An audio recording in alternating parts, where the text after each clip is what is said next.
You look at what moves you, with the rare exception of that small slice of people who get involved in commissions, appointed commissions, or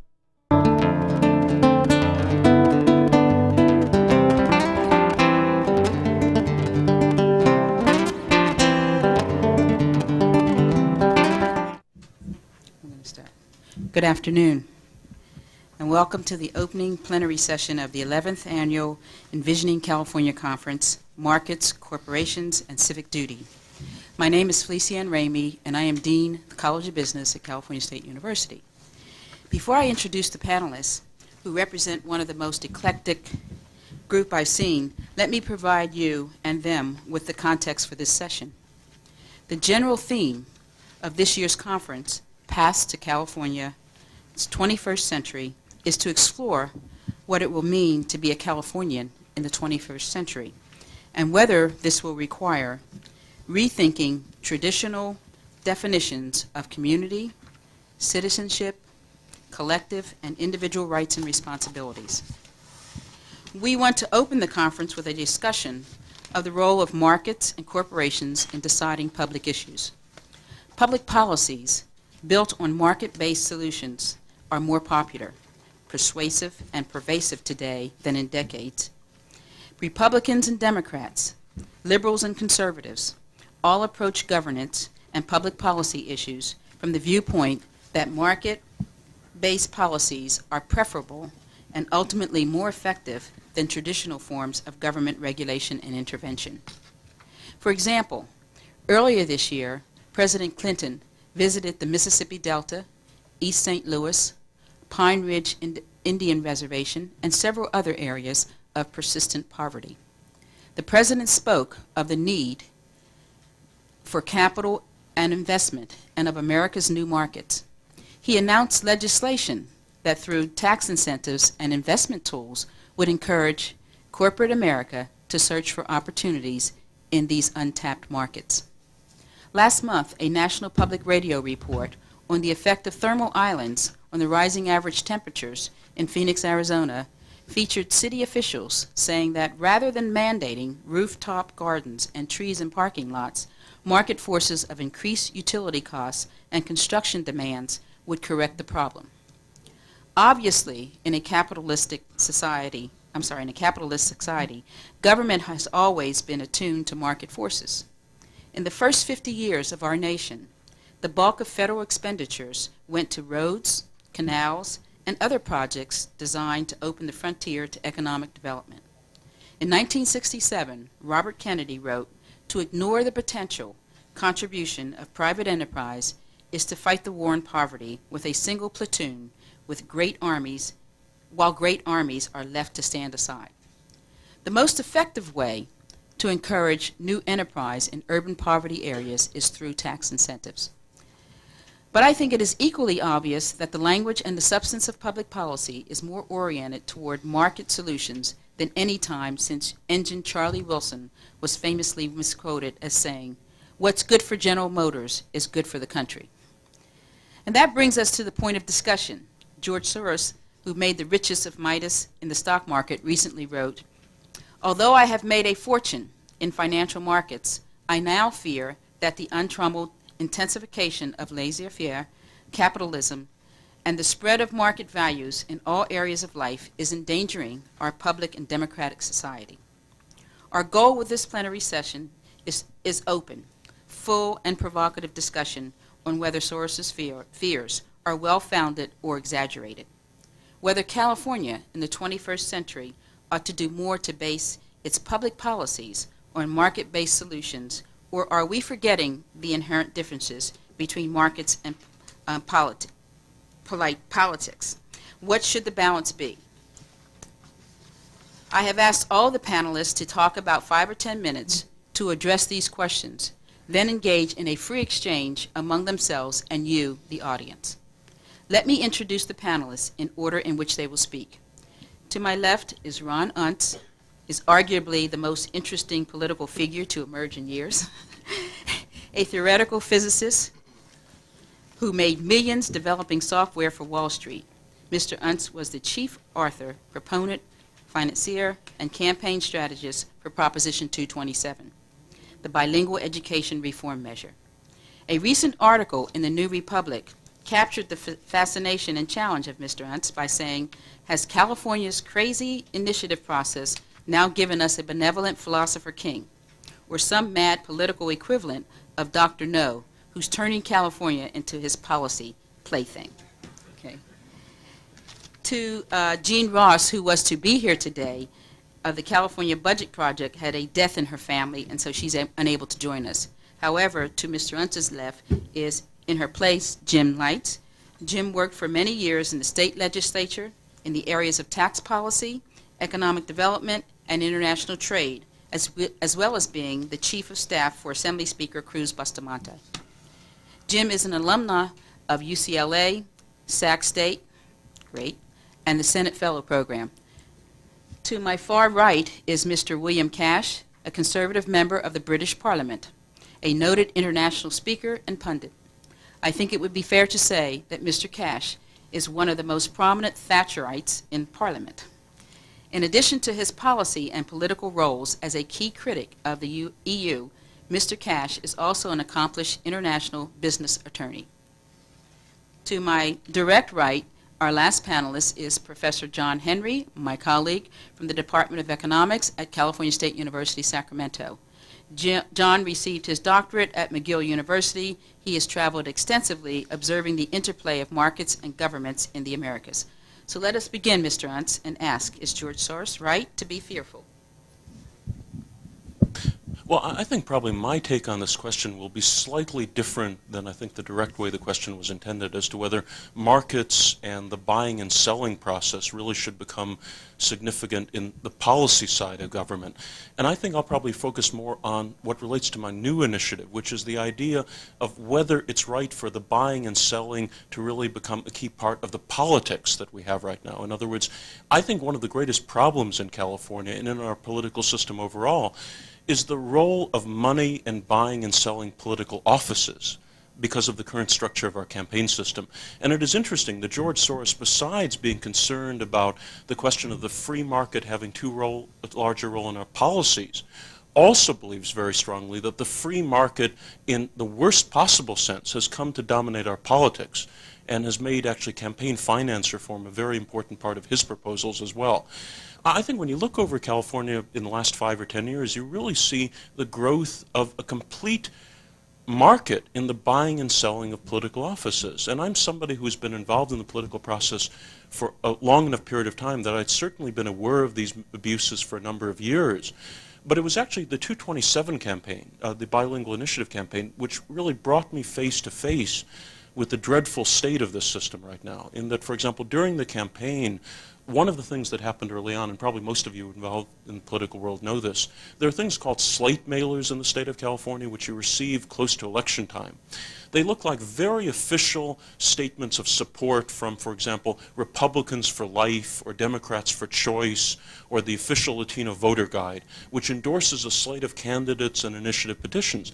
But in point of fact, those individual mailings you get are entirely money-making enterprises. They're simply businesses. And if somebody who is a Democrat who favors abortion rights gives more money than anybody else to one of those slates, that Democrat favoring abortion rights could be endorsed by a slate of Republicans for Life and all through the spectrum. So in other words, we're really talking about a situation where offices are for sale to the highest bidder. That's especially true when you look at the tremendous role of money in advertising and in the campaigning process right now. Last year, obviously, $100 million in California was spent by the Indian casinos and by the Nevada casinos fighting each other in a huge war for the control of organized gambling in California. Each of those sides gave millions of dollars to the Democratic Party and millions of dollars to the Republican Party, and hundreds of thousands or even millions of dollars to individual candidates to influence their vote and their decision on something which really affects our public policy. And I think it's very wrong when that sort of money really comes to dominate our political system. When you look at other initiative campaigns, that process certainly has become a very serious problem. And on our own Prop 227 campaign, we were outspent 25-1 in advertising by the other side. The bulk of the opposition's money actually came from one individual, a Republican billionaire, one of Pete Wilson's largest financial backers, a man who's not Latino and doesn't speak a word of Spanish, but still put approximately $3 million or $3.5 million of equivalent value into the campaign to block our initiative and therefore block a measure which would require all children to be taught English in the public schools. You may ask why somebody would be interested in doing that, and when you look at his economic interest, he owns all the Spanish language TV stations. And if their ratings fall by 1 point, his net worth falls by hundreds of millions of dollars, which obviously makes it very cost effective to spend a few $1,000,000 to try to prevent a measure like that from passing. Factors like that made me think something really had to be done about the political system in California to improve and reform the campaign process and get the free market out of politics, which most people think really is not an appropriate role for it. And for that reason, I and a number of other people have drafted and put forth a measure, the Voters' Rights 2000 initiative, which would require immediate disclosure of campaign contributions, immediate disclosure in multimedia format of all radio, television, direct mail advertisements, campaign limits, contribution limits, of no more than a few $1,000s, whereas right now people can get checks for hundreds of thousands of dollars from a single contributor, limited public financing to buy airtime for candidates in exchange for voluntary spending limits, and a lot of other aspects that I think are very necessary in our political system. I think it's an interesting statement that proposals along these general reform lines have been introduced both in the state legislature and in U.S. Congress for the last 6 years straight and have always been defeated. Because again, if people are making a lot of money from the system, either directly or for their campaigns, they're very reluctant to support any reform of that process. And I think the only way something can really be changed is through a voter-sponsored initiative. Our initiative will be on the March 2000 ballot, and I think if it ends up passing, it will stand up in court to any court challenges. And I think it'll have a very salutary impact on the political process and take much of the role of money and much of the role of buying and selling of offices out of the system. I guess the final way I would describe the unusual nature of California's political system right now is that there are many places in the world where ordinary citizens believe that elections are being bought and sold for cash payments. California is one of the very few places in the world where those cash payments are publicly disclosed in official documents, and the contracts behind them are drafted by respectable lawyers. And I think regardless of whether it's being done legally or illegally, buying and selling political offices is extremely harmful for the political process, and I think something has to be done about it. And with luck, in about 6 months' time, the voters of California, regardless of what the state legislature or the members of Congress do, will do something through their own vote. Thank you very much. Thank you, Mr. Unz. Now, Mr. Lights.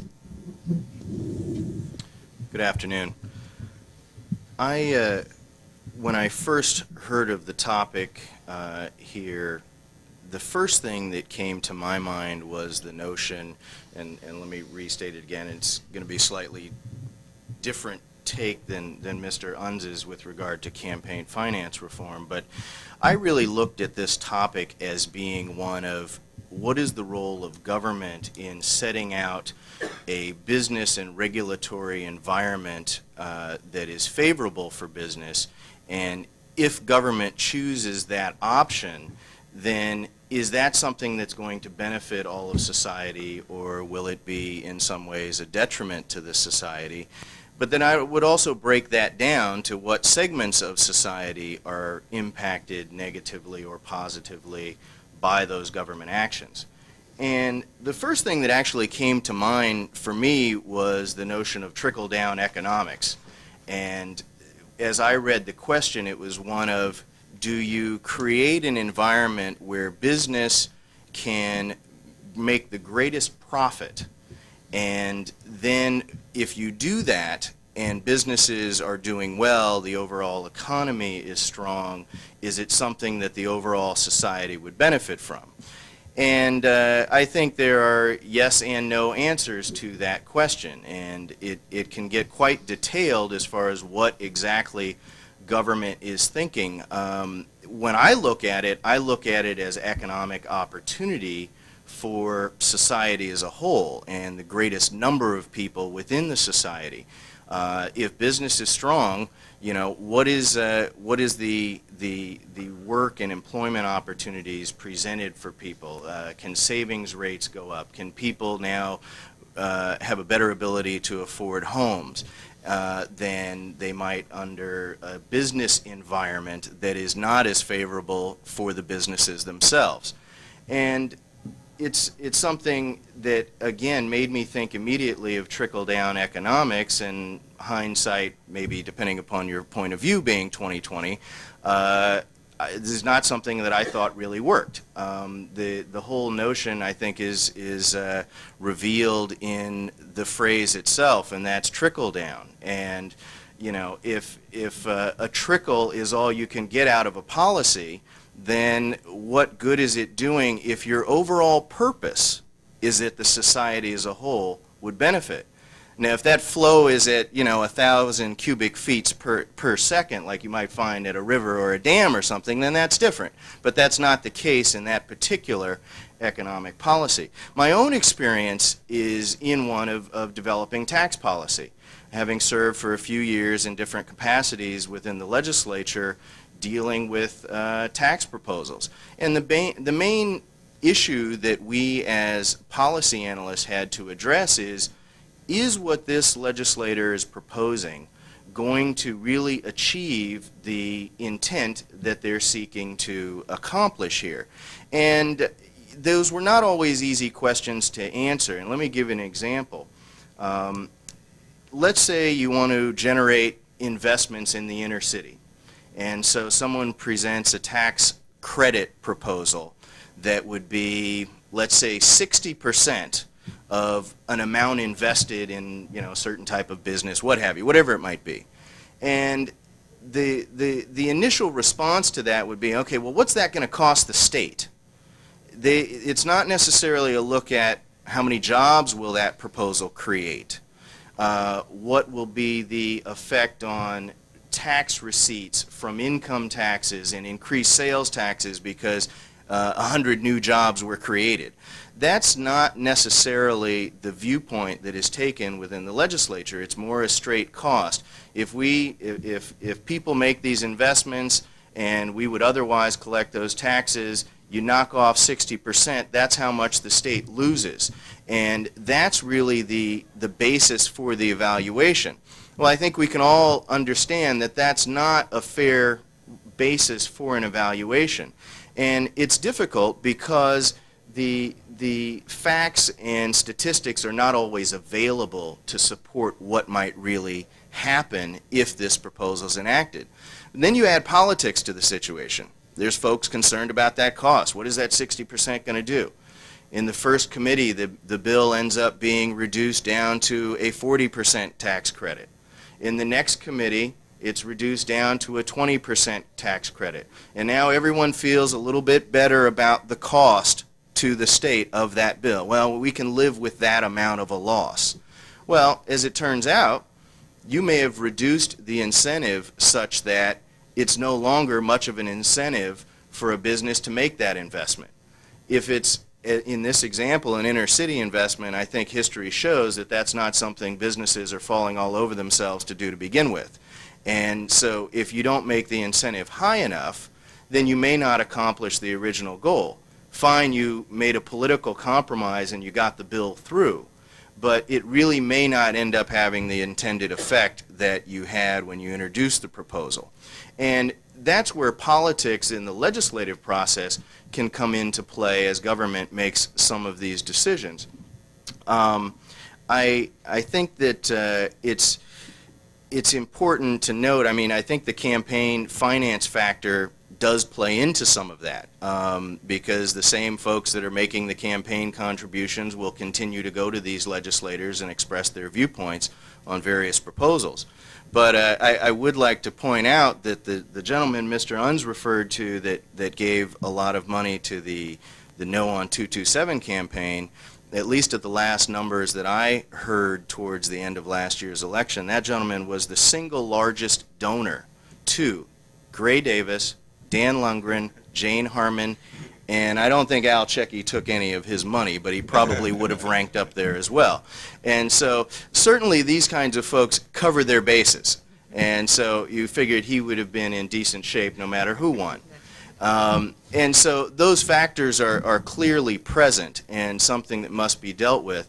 And maybe I'll stop here, but I think another part of the question that needs to be discussed is whether or not in that environment of lots of money for campaigns and the political process, if the folks that you're really intending to have a voice in a democracy are really served in this kind of structure. Thank you, Mr. Lights. Mr. Cash? Yes, I hope this is on. Can anybody hear me all right? First of all, thank you very much indeed for inviting me to what is a very interesting topic. I think that George Soros has raised a very important question here. I'm a member of Parliament, and therefore I am part of the electoral process. And you may be interested to know, Mr. Ants, that in the United Kingdom, when I fight an election for my district, we call it constituencies, it is calculated, the amount of money we're allowed to spend is calculated according to a formula which is laid down by law, and I have to fill in an election expense form, and it is challengeable in the courts if in fact it turns out that I or any of my opponents had spent more money, and the amount of money I'm allowed to spend in the last election amounted to £8,000, which is about, well, in round figures, about $16,000, and that's the lot. And you can't exceed that. You have to do everything within your constituency for that amount of money. Now, that perhaps answers some of the questions. In fact, it doesn't seem to make a great deal of difference to the electorate how much money people spend at a local level, because the decisions are ultimately taken by the electorates according to whether they like what you've said or they don't. There's also a national perspective as well, but I think it is important to show that it is possible to constrain the amount of money that's spent. But I think that the issues raised by George Soros go well beyond that. And I notice that he says, although I've made a fortune, I now fear that the untrammeled intensification of laissez-faire capitalism and the spread of market values into all areas of life is endangering our open and democratic society. You notice he doesn't say that there shouldn't be laissez-faire, in other words, that there shouldn't be markets. He's talking about untrammeled. And I think it's important to bear in mind that you cannot find one single farthing or dime anywhere in the entire world which is paid for public services which doesn't come from free enterprise. The money isn't there. It doesn't grow on trees. It doesn't exist. So you have to have free enterprise as the basis of your society, and that's why the communist societies went completely bonkers. And that is why it's essential that we maintain the ethos and the values in a properly balanced, some people call it regulated, free society. And the balance of judgment between what is a free society and what is a laissez-faire and completely untrammeled society is really what George Soros is referring to. And I may say, I think it's a bit rich, if I can use that as an irony, that these people come along after the event. I don't notice them giving all their money back, but that's another story. But the whole business, therefore, turns to an extent on things like monopolies, and I come from a family which has a very powerful, very strong US connection, because John Bright, who was the great enemy of monopoly in the 19th century, who fought the Corn Laws, which was forcing people into poverty, was in fact a member of my family. He was also Abraham Lincoln's great advisor from Europe on the whole question of the Civil War, and was an anti-slaver, etc. And that was a monopoly, by the way, as well. But the fact remains that the balance that has to be struck is evidenced by, for example, his own activities. He was a Quaker, and Samuel Smiles, who my family also financed, wrote the book called Self-Help. Now, what they said was enterprise matters, but in the delivery of it, there can be a benevolent way of achieving a balance between markets and free markets on the one hand, and a fair deal for the people who work in the environment as well. So I don't see what George Soros is saying is particularly exceptional. In fact, I think it's rather mundane. He's simply stating the obvious, which has been with us for a very long time. And the real question is, what is the right balance that can be struck? And as a legislator, I quite agree that some constraint has to be imposed on the manner in which people run campaigns. But in England, we've just had a very important report called the Neil Report, which sets out in great detail the limits that have to be imposed and the standards that have to be followed in public life with regard to the whole question of members' interests, for example. And these things can be very easily sorted out, and I'd strongly recommend to Mr. Runts and others that they look at these reports, because it's not that we have a monopoly of wisdom any more than anybody else, but a lot of thought has gone into this, and I think what he said is important, but I also think that there are very well and clearly defined answers to most of those questions. Whether you can get the legislators to accept it is another story, but I'll leave that to the people of California. With regard to the question of markets as a whole, I am concerned about the role of some of the multinationals who don't appear because they don't have allegiances to any state in your case, or to any country in ours, or indeed to that, for that matter, to anybody or anything, that they have their own rules, and because of the power of the marketplace, they can exert undue influence on consumer choice. But there again, there is competition, and competition forces down prices and creates efficiency. And one of the great wonders and one of the great virtues of American society is the fact that you have a free and open society along the lines of people such as Karl Popper, who wrote The Open Society and so on, and even people in another context called Hayek, who was a free marketeer. But the balance can be struck, and Hayek, to my mind, goes too far. Karl Popper was a philosopher, and I think he got a lot of these things right. But you must prevent monopoly in whatever shape or form, whether it is political or whether it is commercial, because monopoly, as John Bright described it, the iron hoof of monopoly, is corrosive and destructive, and it can only be defeated by having a proper and competitive society. Indeed, I would go further and say that you can have no commercial freedom without political freedom, because there are choices to be made in society. There are choices as to what you want to buy. Nobody forces you to buy things. But if you haven't got the political freedom, and if the society which is organized in such a way as to create unfairness in society through legislation or through unfair practices, you can end up by finding that some people are unduly disadvantaged. But I don't believe that everybody can be equal. So there's an element of competition there which needs to be taken care of as well.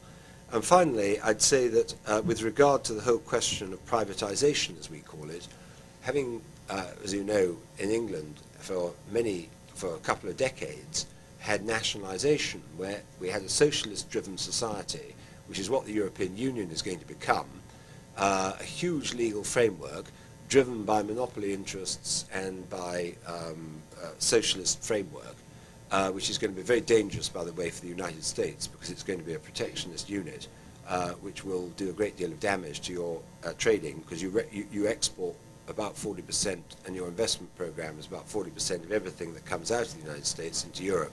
So you have to watch out for that, but that's another subject. The fact is that there has been, certainly since Margaret Thatcher's time, a whole process of privatization which you haven't needed in this country, but which is now gathering force in the developing countries and the rest of the world, because the money isn't there to pay for the public services. And you can't generate the money to pay for the public services unless you have an enterprise economy.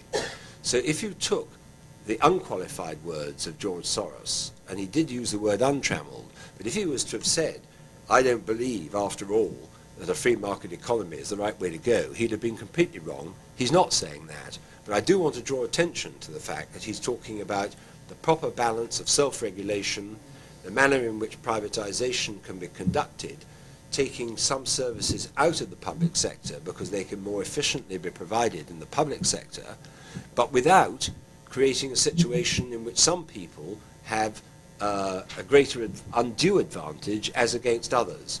But I'm not a proponent of a completely equal society, because I don't think you'll ever get it.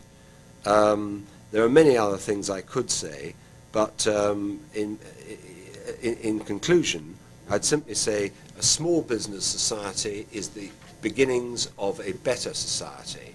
And if you have people who are legislators who can be, through their independent judgment, not being beholden to particular interest groups, but because they exercise their independent judgment on matters collectively, and as long as the political parties are not themselves beholden to undue influence from outside, which is all part of the question of corruption and corruption law, then you can arrive at a point where you get good government, free enterprise, and out of necessary but not undue taxation, a certain amount of money redistributed, which is the kind of problem which Mr. Clinton is up against at the moment when he vetoes the tax cuts, and he is left with people saying, well, are you going to provide the money for Medicare? So I think there are some very, very big questions that lie at the heart of this discussion, and I don't personally believe for 1 minute that we should abandon the free enterprise society. We don't want socialism. What we do want is a fair and balanced judgment. Thank you very much. Thank you. Now our final panelist, Professor Henry Udall. Well, I can use this one. Right? Okay. My remarks will be of a different nature.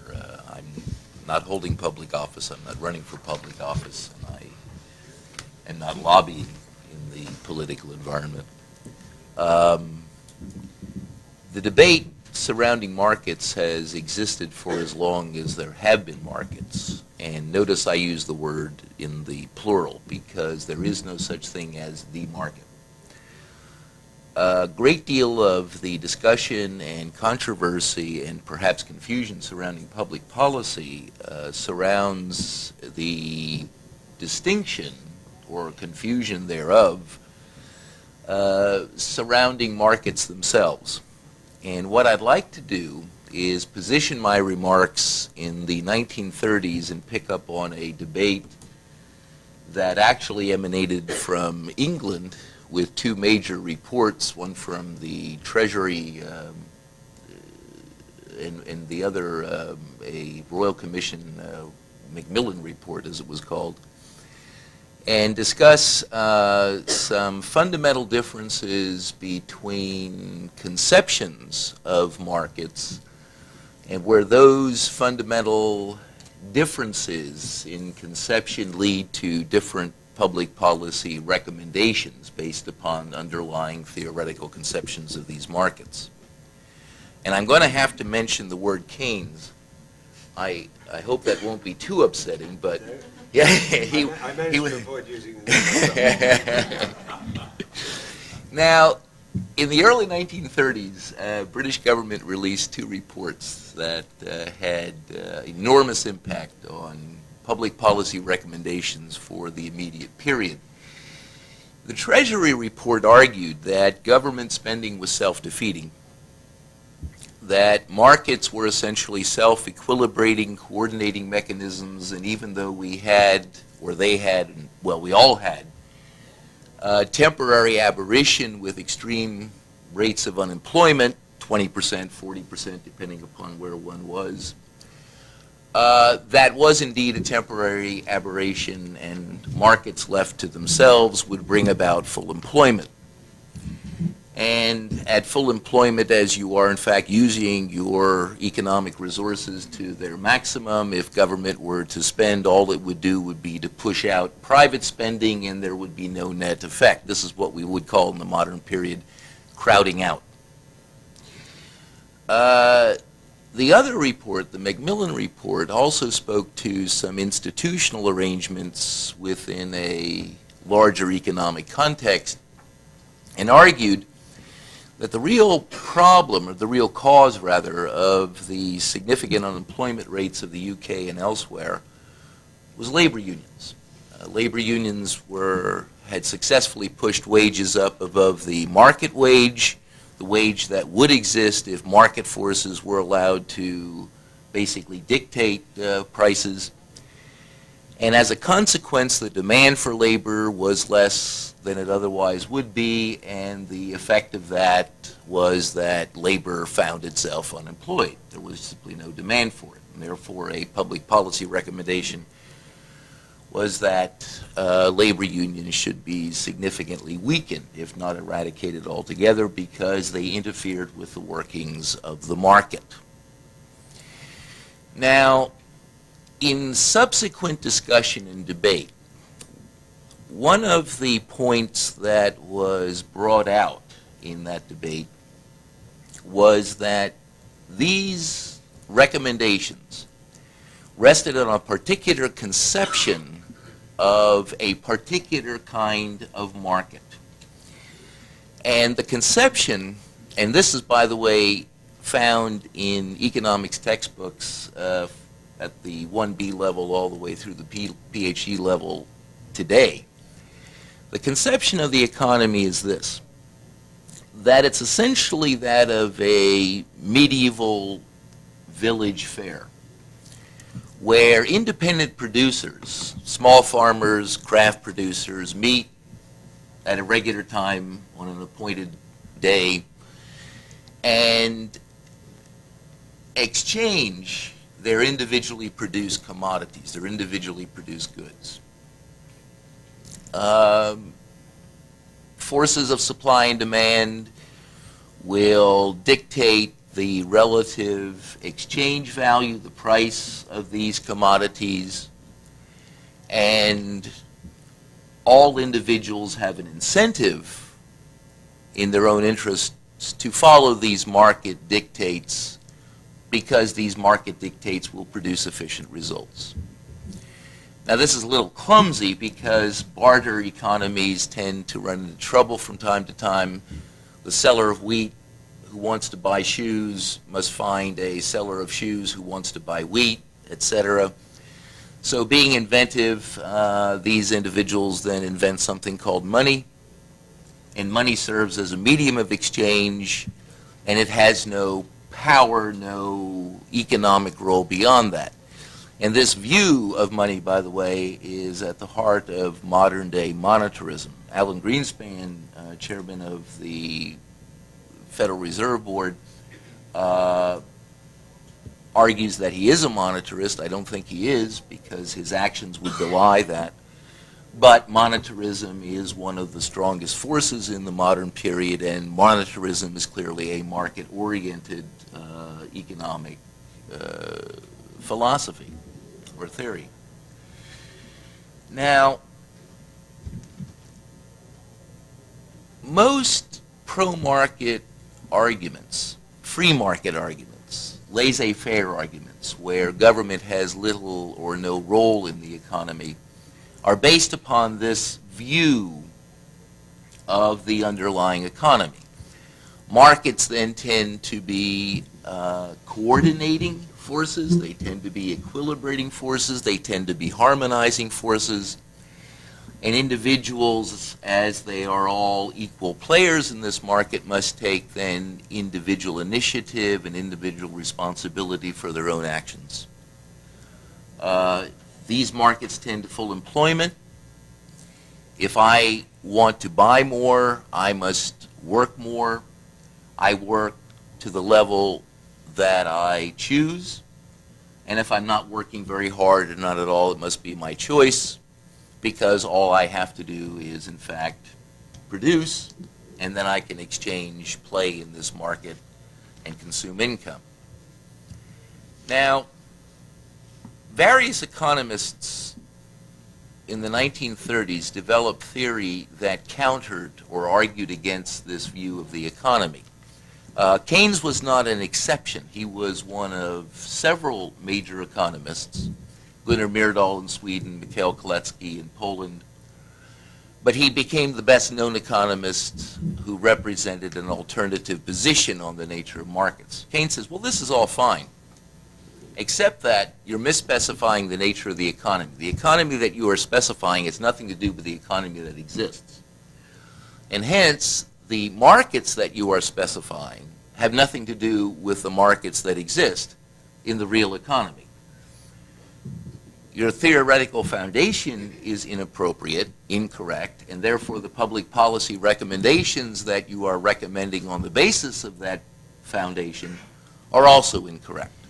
And as a consequence, rather than preserving the property rights that lie at the foundation of a modern capitalist economy, you are helping this economy to destroy itself, and in so doing, destroy the property rights at its foundation.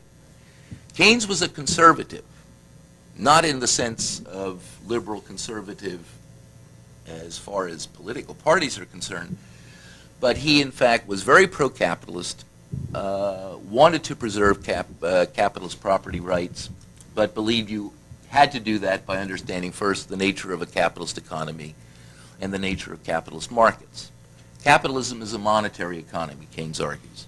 Individuals do not produce, firms produce.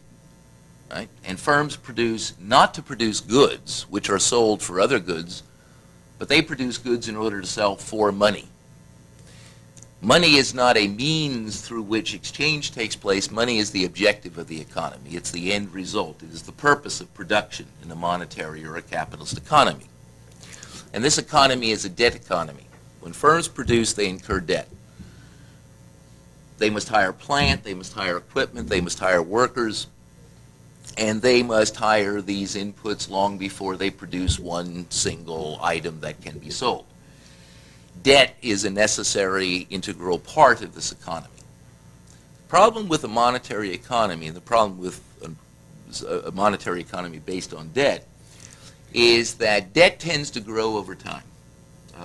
The mysteries and wonders of compound interest. And this tends to fracture the economy. It tends to produce greater inequality in the distribution of its income, and this growing inequality in the distribution of income tends to push down the demand for the goods and services that these firms are producing.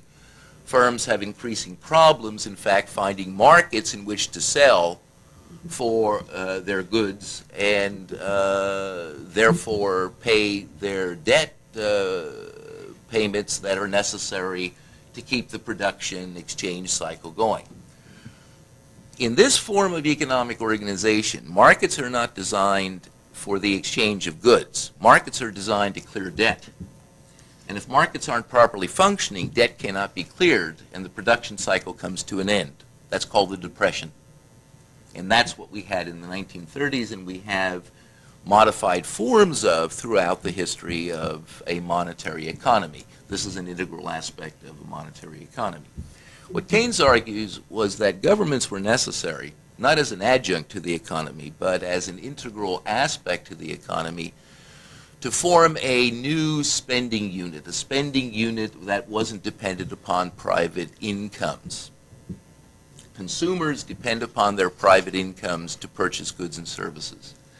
Currently, consumers in the United States, for example, have been increasing their spending much faster than they've been increasing their income. They've been going into large amounts of debt, okay? That's necessary for this form of economy. The problem with us as private individuals or as firms, as private firms, is that we have to pay our debt, right? And when we pay our debt, we cannot buy newly produced goods and services. Keynes argued we need new spending units that are not dependent upon private income. The only such spending unit available to us is, in fact, government. What Keynes proposed was a government program, what we would call fiscal policy program, that was integrated into the larger economy, not as antagonistic to markets, right, but as sympathetic to markets in helping to create the economic environment in which markets, debt-clearing markets, would function reasonably well, avoiding depression. What Keynes and others proposed, right, was an economy that was not in fact predicated upon laissez-faire, not predicated upon letting markets dictate the results, but one in which there would be the exercise of some reasonable control, right? Not, again, to suppress markets, but to allow markets to operate more reasonably, more fully, right, more fruitfully, so that, in fact, this economic production exchange cycle could continue and significant depressions of the 1930s could be avoided. We've now been increasingly moving away from that program, right? And some of us would argue that we are increasingly moving toward another 1930s debacle. But that's another story, and we can pick that maybe up in the discussion.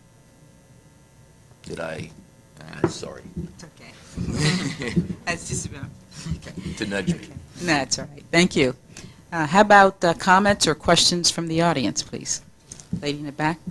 Do we have could you stand, please? So.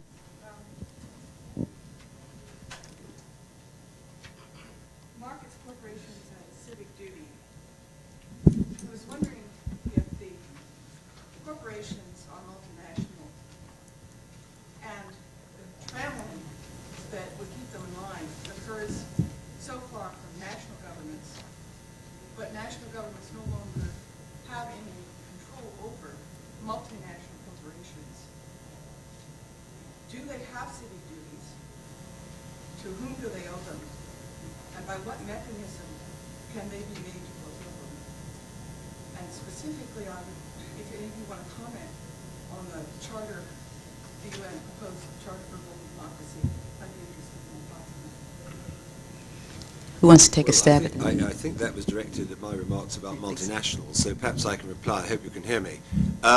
Well, there are means of achieving a degree of control, but it has to be cooperation between member states, where you have a similarity of law to deal with the fundamental questions that can arise from abuse of monopoly.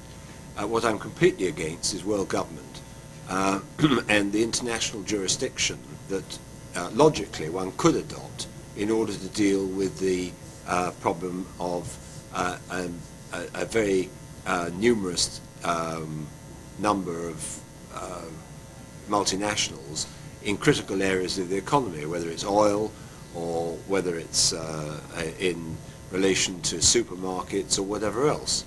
But I mean, take for example the fact that we have a big problem in the United Kingdom at the moment over supermarket prices, and they have been referred by the government to a proper adjudicating competition commissioner who will examine the evidence after it's all been taken into account, and that will apply, for example, to not only the existing British supermarkets like Marks and Spencer's or Sainsbury's, which many of you may have heard of, but also, for example, to Walmart, who are now have just acquired Asda.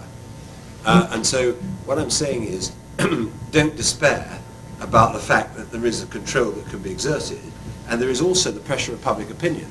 I mean, for example, the whole question of GM foods is a massively hot issue in the UK, and there are differences of opinion between what the public in the United States think about GM foods and the British. The British have now public opinion is now firmly turned against GM foods. Whether that's right or wrong is not for us to argue today.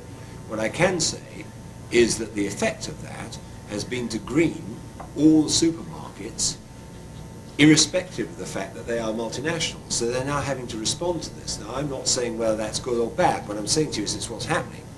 So there are a variety of mechanisms which include public opinion, which include the media, and which also include regulation.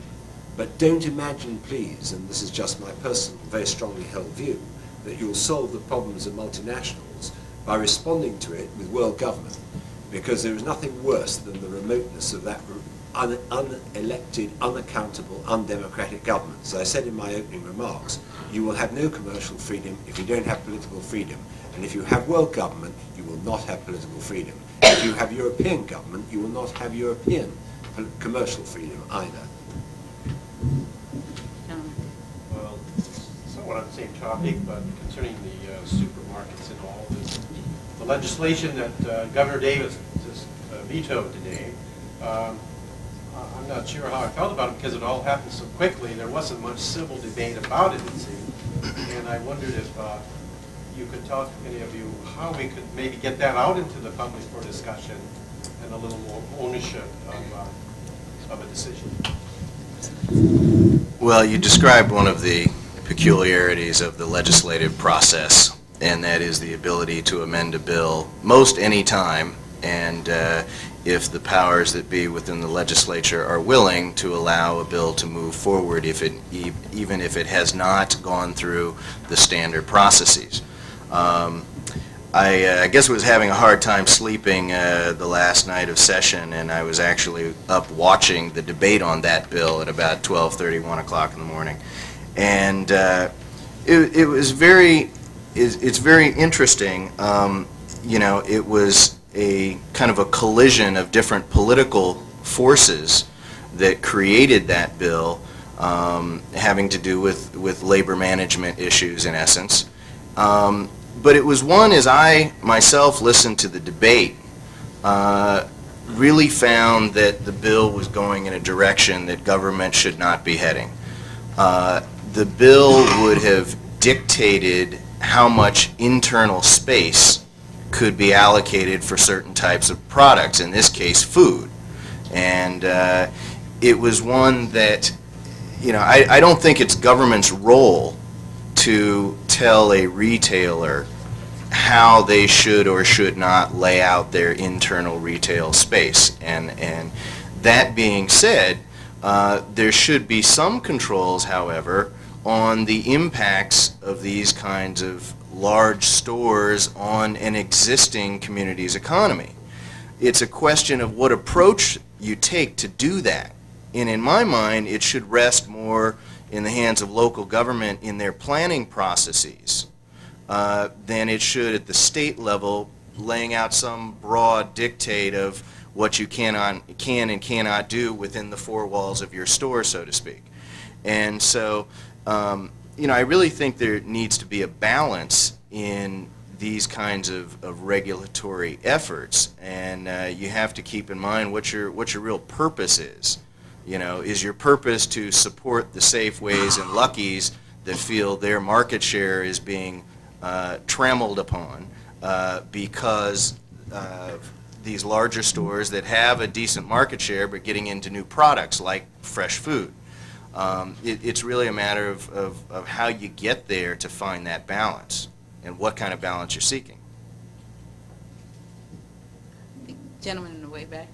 I was skimming through the governor's press releases, and I noticed the last couple of days he did sign a bill by Tom Torlakson, who's chair of the Transportation Committee and on the Housing Committee, to prohibit incentives by counties, I think it would be counties, or any local government entity that would lure big box stores or auto malls without a contract with the local government that they would be relocating from or have a relationship with. I don't know the details, but is that the kind of balance you're talking about? Is that good public policy? I don't know how contentious it was or how partisan it was, but the government did sign. Now that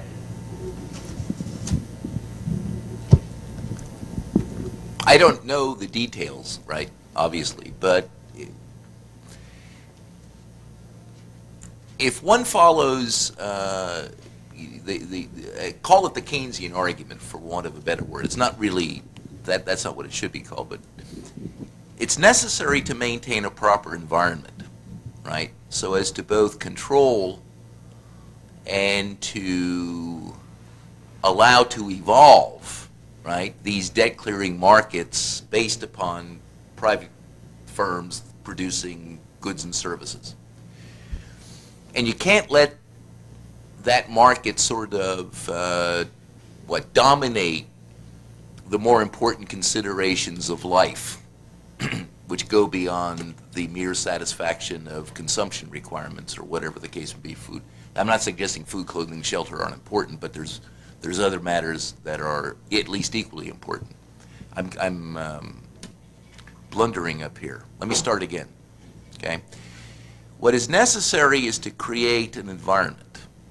And given the institutional arrangements we have, the only institutions that are capable of creating that environment, that proper economic, social environment, are government entities, whether at the local level or at the state level or at the national level or beyond national, right, depending upon the significance of the markets that we are discussing, right?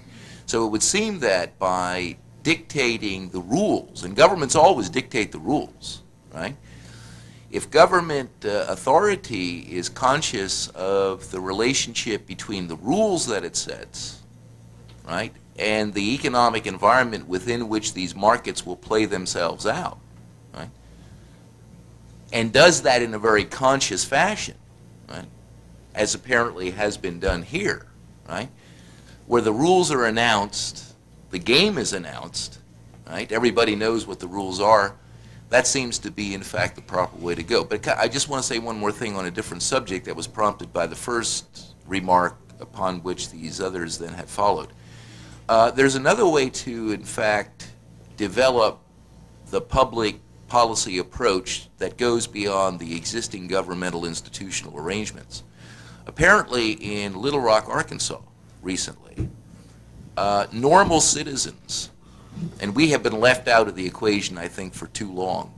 Normal citizens have taken it upon themselves to organize a political program, including the election of local officers, right, around the effects, probably devastating effects, of urban sprawl, which includes, right, Costco's and Walmart's and the like.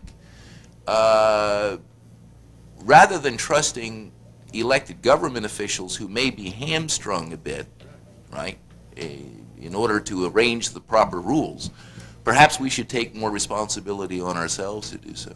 Well, could I just briefly come back on that and say, and I don't think it was intentional, but Professor Henry referred to government as making all the rules. Government is the means whereby the rules are made. The actual rules are made by the politicians who are elected, which is why I put so much emphasis on the question of democratic accountability. After all, when it comes down to it, the actual amount of control that can be exercised by the elected representatives depends on the people who elect them. So proactive behavior by the people at large, in other words, turning out to elections, taking an intelligent and a vociferous interest in these questions, as exemplified by the genetically modified row that we're having in Britain at the moment, is in fact some proper protests and or taking elections seriously, coming to Mr. Untz's point about having a sensible restriction on the amount of money that people can spend in elections, for example, is all part of the process. But I think it's in Julius Caesar somewhere or other in Shakespeare where it says, the fault, dear Brutus, lies not in our stars but in ourselves that we are underlings. And the responsibility actually lies with the people in this room, the people wandering around Sacramento and San Francisco and everywhere else. And there are influences where government will, or supermarkets at one level or another, big government, big marketeers, whatever you like to call them, will want to dominate and take over. But it's down to people like me, in my own country and in Europe, to make sure that the independence of the people is not compromised by a misuse of these rather more belligerent forces, but it is also down to the people themselves to make sure that the politicians respond accordingly. If I can say just a few words actually relating to the topic you raised regarding big boxes or auto malls moving from one area to another. It's interesting actually, if you know the history of it, it tells you a lot about the political system in California. It's actually one of the most important issues of local government finance that's so incredibly boring that nobody pays any attention to it.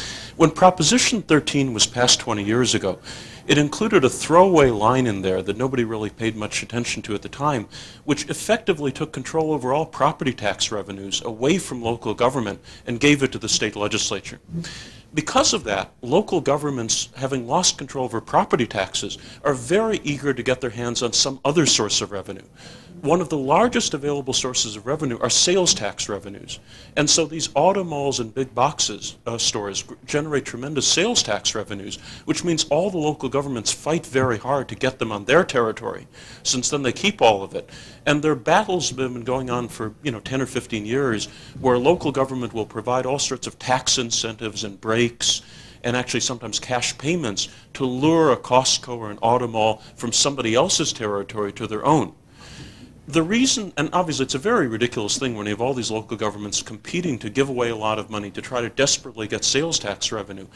But since the only way really of solving it is to reform the overall system and take some of the control away from the state legislature and give it to these local governments, control over their own revenues, and since the state legislature is the only force that can change that law, nothing has really happened in 20 years.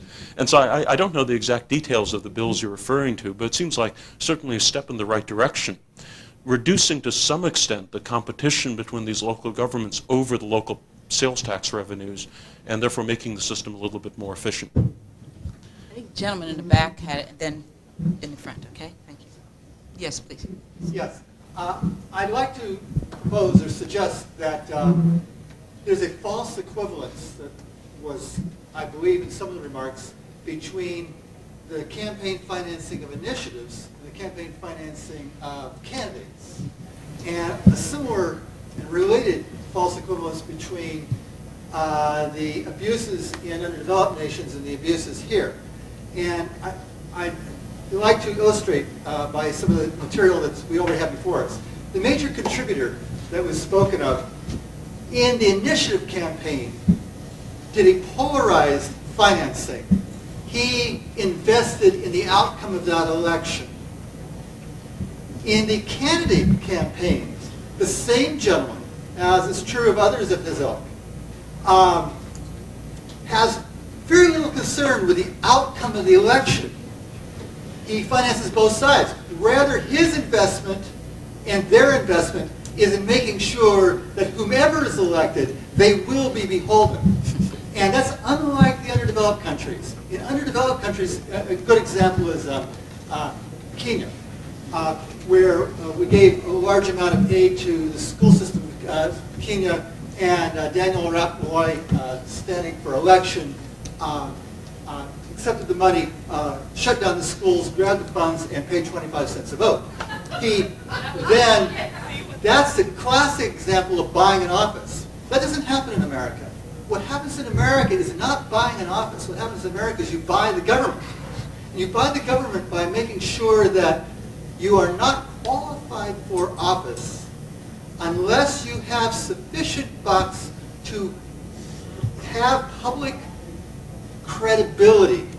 And you get that, both sides can get that, only through the financing of a relatively small number of financiers. And they buy the whole government. And that, I'd like to comment on those remarks. Who wants to take a step? Well, I think I'd probably agree with very much of what you've said, in that obviously if you put a lot of money into one of the candidates running, maybe that'll help the guy win, but maybe you'll be unlucky and he loses. So it's more efficient to just put in a lot of money to all the candidates running, so whichever one wins, you also win. Anybody else? The gentleman in the front. I'm answering Mr. Cash's suggestion that we should stand up and fight for our rights.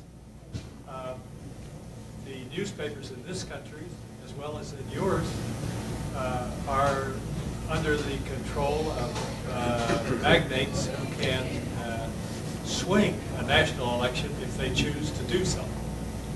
And the media, the mass media, are conglomerates quickly buying each other up in order to control cable rights, and we are being surrounded. I don't think the individual citizen can stand up anymore. Precinct work doesn't make that much difference. I could just throw a bit of light on that regarding, at any rate, what goes on in the United Kingdom. The rules prescribed for the media, by which I mean radio and television in this context, are regulated by statute, by Act of Parliament, which prescribes that they can be challenged for lack of impartiality. There are strict rules, for example, about the amount of advertising that people can engage in, And if I wanted to go off on an electioneering hike now, I wouldn't be allowed on television. I can't buy television time in order to put across a point of view because it's prescribed except during election periods. There are also very strict limits on the amount of money that can be spent. But having said that, the newspapers are not subjected to that sort of rule, but then again, it so happens, although it's not a perfect situation, nothing is perfect, is it? There are several competing national newspapers in the United Kingdom, which is a very different situation from the USA, and you have the naturally conservative newspapers, which are owned by Rupert Murdoch from Los Angeles and from the rest of the world. And he owns The Sun, which has a circulation of about 4 million a day, the Sunday Times about 4 million a week, and News of the World about 4 million a Sunday. Then you have Conrad Black, who owns The Telegraph, where he runs at very high figures, let's say hundreds of thousands, and maybe over 1 million for the Sunday Telegraph, etc. But then on the other side, you have The Guardian, and you have The Independent, and you have The Mirror. And those are on the other side of the equation. Now, if somebody goes into our famous supermarket or into a petrol station and wants to buy a newspaper, they don't have to buy The Sun, nor do they have to buy The Telegraph.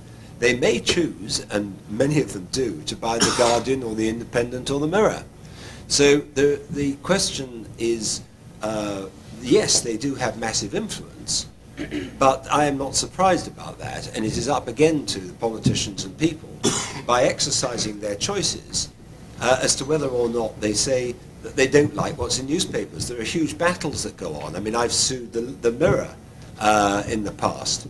I won once and got deadlocked on another occasion. But, you know, in other words, what it really comes down to is that although your general concern is very well based, there is an undue influence by the media. There are, again, these remedies, and I'm not just saying that because it's an easy way out. It's that the truth is that people who want to make a great deal of money and use the instruments for doing so, like buying newspapers and so on, are not exclusive. There are people who are in competition with them, and it's political opinions as well as the market forces. Jim? I just wanted to add one thing to that. I think your point is very well taken in that, for example, in the last 5 years, we've seen a big increase in the number of interest groups that will put ads on television promoting a certain position in a non-election year. And so it has nothing to do with an election. It might have to do with something that's currently before the legislature and the governor. And that's something I think, you know, before 5 years ago, we didn't see that much of. That being said, though, I still have a lot of faith in the voters and candidates individually. I mean, I've been a part of campaigns where the candidate has all the resources available to them, including walkers and money and everything else, and they lose miserably. And I've been a part of campaigns where the candidate has not had the kind of resources that the opponent might have, and they win. And there's still a level of appeal that you can try and go to with the average voter that is going to work or not work based on the candidate. And I still hold some faith that voters will make decisions not solely by what they see during the commercial breaks, but by what they hear. And I've seen, you know, the negative mail backfire. I mean, I think Checky is the best example of someone who has resources and use them to the fullest extent. And I don't know what the figures were, several $100s per vote, but it wasn't enough. Gentleman in the front and then in the back.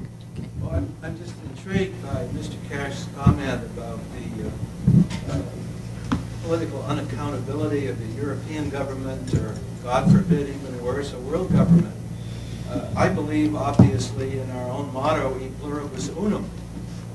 I am even more concerned about the drift in the world today, as you have it, with an independent Scotland and independent Wales, maybe even other independent parts, which lead, according to your argument, to the point of view that you have political accountability if your own constituency were an independent kingdom. Now, if we had followed that in the flow of history, the plantation owner in Georgia 200 years ago would never have hooked up with the shopkeeper in Massachusetts. How can you tell us that there cannot be political accountability in a European government? Because I believe, but I want your comment, that you think that the Spanish farmer can't cooperate with the British factory worker. Where is the hope for this world if you propound that kind of thesis? Well, I can tell you it's because it's systemic and it's actually included in the treaties. The reason I say, and with certainty, and complete confidence that there is an undemocratic Europe being created is because of what the treaties say themselves. If you look at the question, for example, of interest rates, and you look at inflation rates and unemployment rates, and then you look at the Treaty of Maastricht, which I opposed. I put down 240 amendments to it and had a field day for 6 months and effectively put a stop on most of that accelerated integration, certainly as far as the United Kingdom is concerned, and will continue to do so. The fact is that it says that the central bank is to be completely independent, unaccountable to anybody, and cannot seek or take instructions from the member states. That means that when people go to a general election and they cast a vote, they are not allowed, or at least they're not effectively empowered, to have any impact on the decisions that are taken about interest rates, inflation, and employment, because those things have been taken away from them. Now, if you go into an election booth here in the United States and you find that, in fact, what's happening is irrelevant, because either by majority vote, for example, if China and Japan had a majority vote over the decisions of the United States in relation to foreign policy, you might balk at this. But in fact, that's what's happening in the United Kingdom. We are having our sovereignty taken away from us, but it's worse than that. We're also having our democracy taken away from us. And we are the oldest democracy in the world, and all I can say to you is that we don't like it. Now, there are people in our country who think there is a reason for it, but it is an undemocratic, and it's intended to be. If you read the works of Jean Monnet, where they devised the whole of the European Union back in the 1940s and 50s, it was to prevent another Third World War. Understandably, they thought that they could contain Germany by this sort of operation. That Germany certainly needed to be contained, but in fact it hasn't happened. So we've got the worst of all worlds. You've got a high unemployment, unaccountable, undemocratic compression chamber made up of different countries with different languages and different agendas, which is being force-fed by an unelected, unaccountable commission, which itself disintegrated only 6 months ago in ignominy and corruption.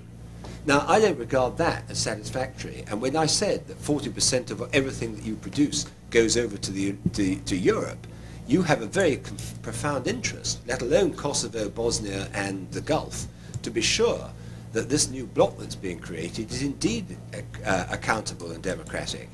So you've got me going. Push this button. Well, that certainly, if I may just... Shortly, because we have two other, very that short. certainly was my intent. However, I believe I understand where you're coming from. I'm not sure you understand where I'm coming from. Because if I use your argument as a voter in California, mired in the problems we're talking about, I need to remind this audience that there is nothing that even the governor of the state of California or any voter can do to affect our money with our Federal Reserve System. Well, I'm very happy with our dollar, and I should think you'd want to be happy with the That's sure. euro. It'll be threatened by the euro, Gentleman in the your back. dollar. Yeah, I'd like to return to the central thesis. Speak up, please. A little bit hoarse. Okay. I'd like to return to the central thesis of this Okay. panel, and that has to do with the meta philosophy as to whether the business model provides a more enlightened way to solve social problems than the public intervention model, or at least whether or not we should let the business model be used to solve our major social problems. Professor Henry talked about the debt economy and the inherent instability of that system, which necessitated the Keynesian kind of logic for public intervention to save the system from itself. And I'm wondering if at the micro level, apart from the macro level which you've addressed, if there may not be an inherent tendency of the market system to destroy itself.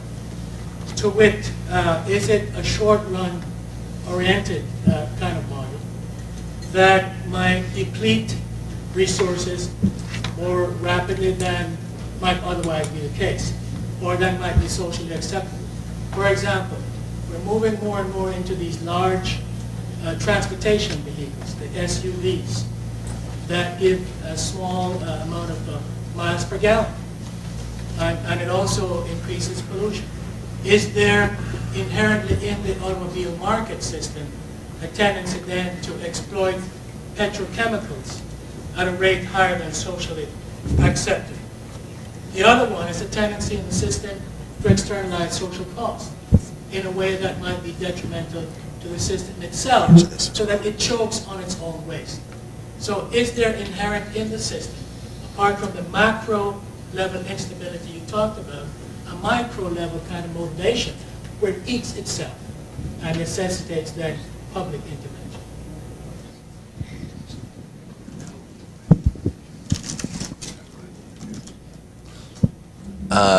I don't know if that's at the micro level. That was a very sophisticated question.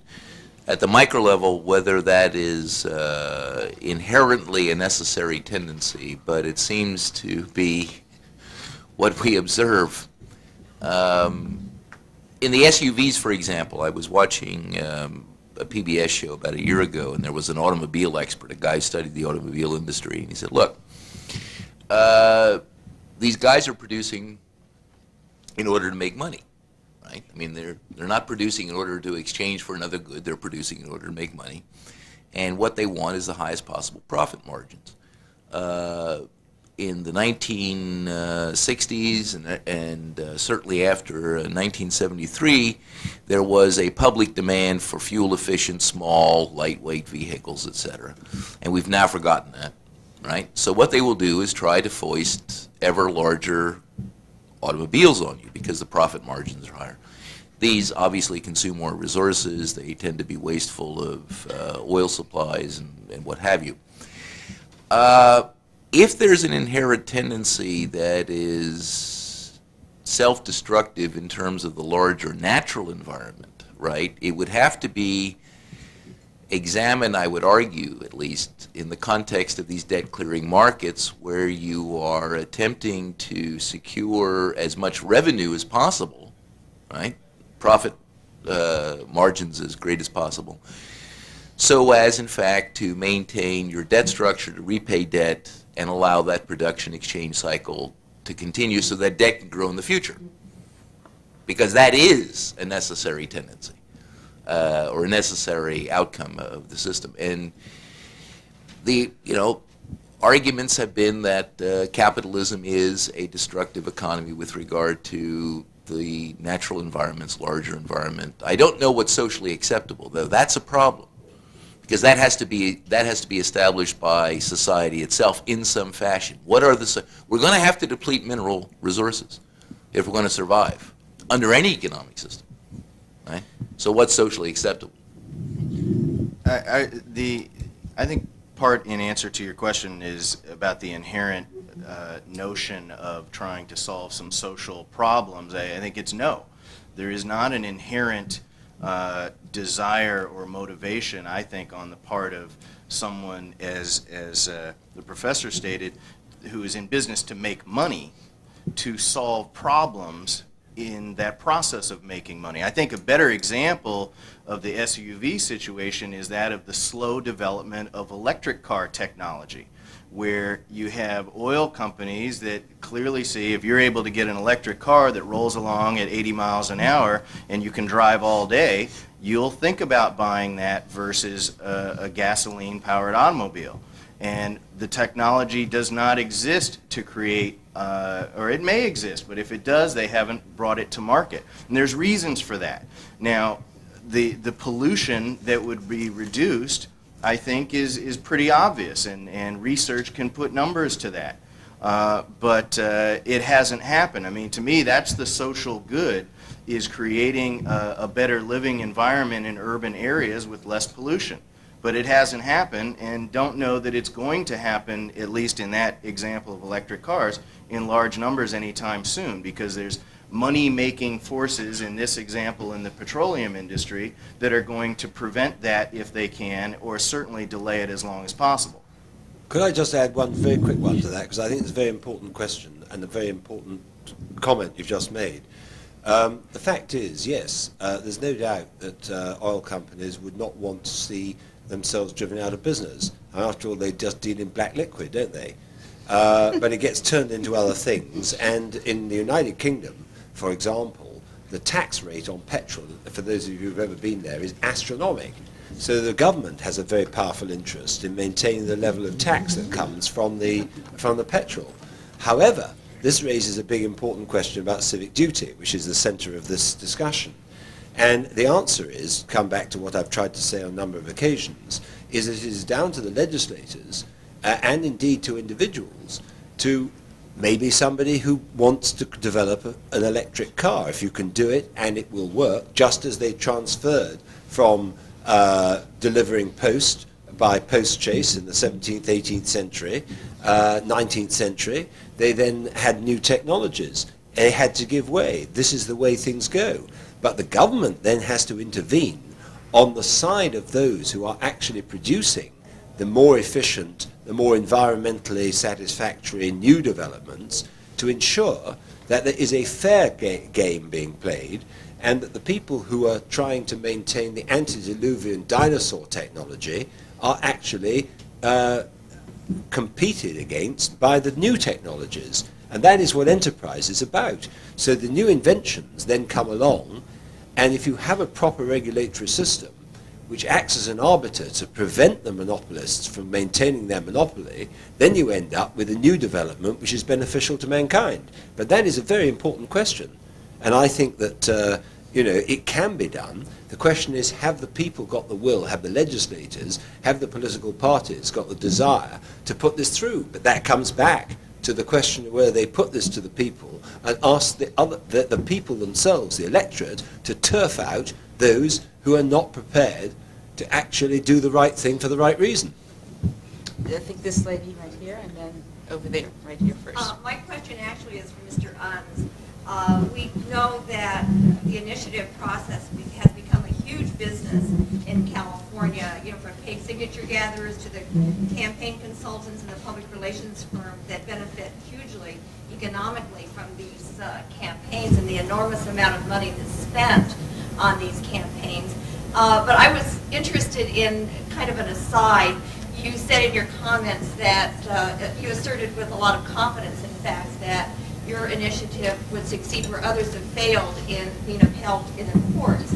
And I was just curious on what basis you make that assertion. Oh, that's a very good. Now, for those of you who don't know the history of campaign finance reform in California, 2, and I actually believe 3 initiatives have passed overwhelmingly in the last 15 or 20 years, which have put in place contribution limits and various other types of reform, and they've all been struck down by the courts. In fact, it's almost an annual cycle. An initiative passes overwhelmingly, and generally within about 12 months, one particular judge, who always is responsible for doing it, always strikes it down. Now, the trick I followed, which is one reason I'm almost really virtually sure that our initiative will stand up in court, is simply I drafted it to be constitutional. Now, that's a strange statement to make, but I'll explain. These other initiatives have been thrown out by the courts because the courts have ruled the contribution limits involved are so low that they violate the provisions of free speech. And the last initiative which passed with 61% of the vote in 1996, Prop 208, put in place $250 or $500 contribution limits for people running for major office in the state of California. Now, with limits that low, nobody can really raise the money to be a viable candidate statewide, to buy money to go on TV. So, for example, Gray Davis, who's probably one of the best fundraisers, maybe the best fundraiser California had ever known, was not able to raise any net money under that initiative. In other words, his overhead burned up as much money as his inflow. And so someone like Al Checkey would have been governor because he was the only person who could buy TV time. Our initiative, on the other hand, puts in place contribution limits of $5,000 for statewide office and $3,000 for local office, which is 10 times the size of the previous initiative, and actually several times higher than the federal limits, which have been upheld by the courts. Now, our limits, the $5,000 and $3,000 limits, are roughly the equivalent of the $1,000 federal limit from 1974, adjusted for 25 years of inflation. So in other words, if our initiative is struck down by the courts on the grounds of the limits being too low, every other campaign finance reform provision everywhere in the United States would also be struck down, because our limits are probably the highest.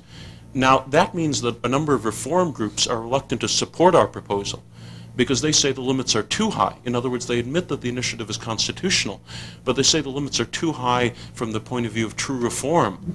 But the problem is all the proposals that have passed have always been thrown out by the courts, and it seems to me it's better to have a situation where you can contribute up to $5,000 for a statewide candidate than to have a situation that we have right now where somebody can write a candidate a check for $500,000.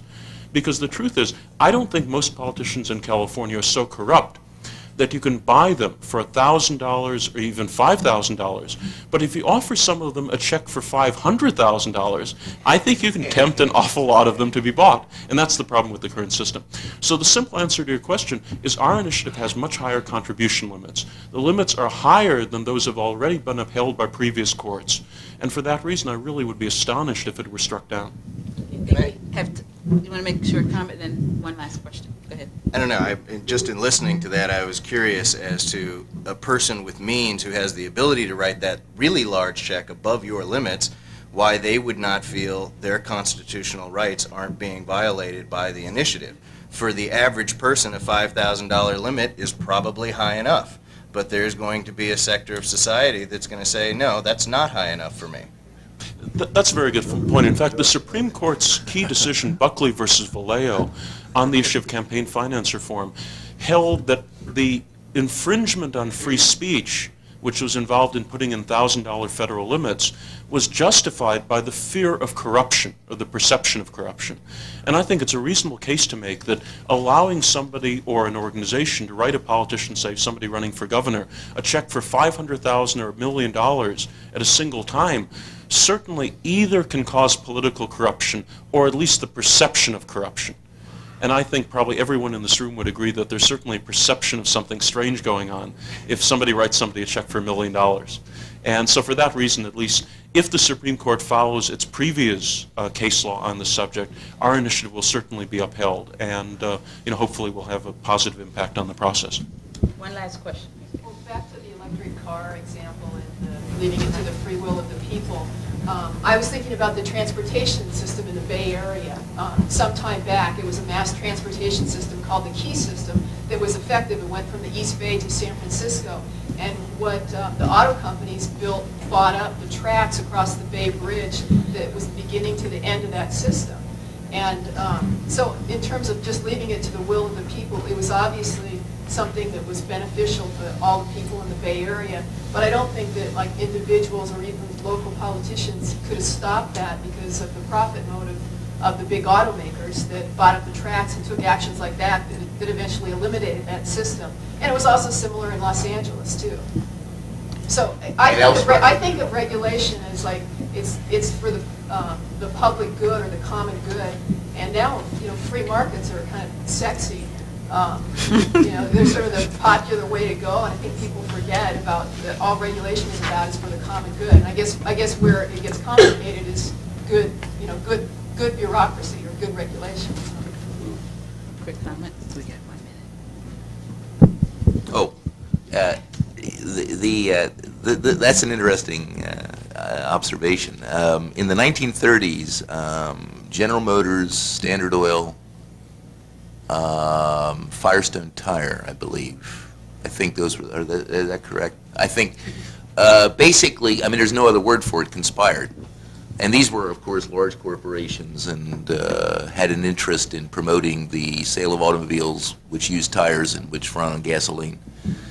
And basically destroyed the public transportation systems throughout the United States. Full complicity of local governments, of state governments, and of the federal government.